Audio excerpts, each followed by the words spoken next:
الله نن د زبير بن العوام بشتون لري، نن د خالد بن الوليد كتي بشتون لري، نن د سعد بن عباده كتي بشتون لري، نن كتيبة الخضراء چې رسول الله مکه مکرمه ته بدرګه کوشتون لري. ځکه دغه د صحابه که صحابه نسته دغه علما لغي وارثین دي. ټول افغانانو ته دغه اعلان کو ان شاء الله د تاسو د زړونو ارمان به پوره کیږي. امن به راځي، اسلامي حاکمیت د اول ورځې نه حاکم شوی د الله عز وجل غواړي چې الله موږ له غرور و کبر ونه کړي. هغه اسلامي نظام به دنیا ته به نه وایي چې بیا دنیا ورخطا نه شي. هغه اسلامي نظام به ان شاء الله ټول اسلامي نړۍ د دې نه رنګ اخلي. ان شاء الله ټول اسلامي دنیا کې به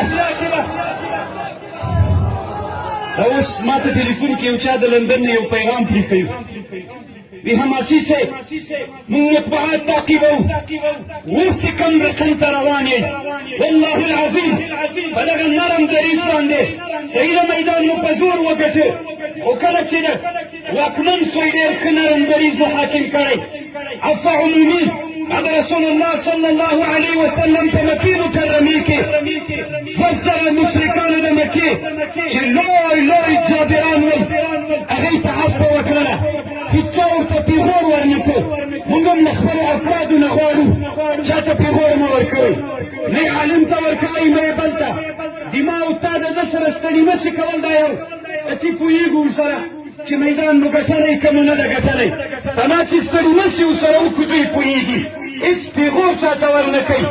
ان شاء الله ټول مسلمانان په امید باندې دي. دغه اسلامي نظام تر چتر لاندې به د هر چا حقوق. هغه ملګري خبرې مې کوله وی حماسي صاحب فارسي ولو فارسي زبانو لیکنه یې کړې وه، وي که په لندن باندې مو اسلامي نظام حاکم نه کړي چې هر څه وایې موږ یې دلته وایي ګورو. هغه د تاسو په کابل کې نرمه پالیسي او بازارونو ته راوتل، که اسلامي نظام دلته په لندن کې د تاسو سپین بیرغونه رپېده وایي زه به انسان نه یم. انشاء الله همداسې به کېږي. وخت نه نیسم. واخر دعوانا ان الحمد لله رب العالمين.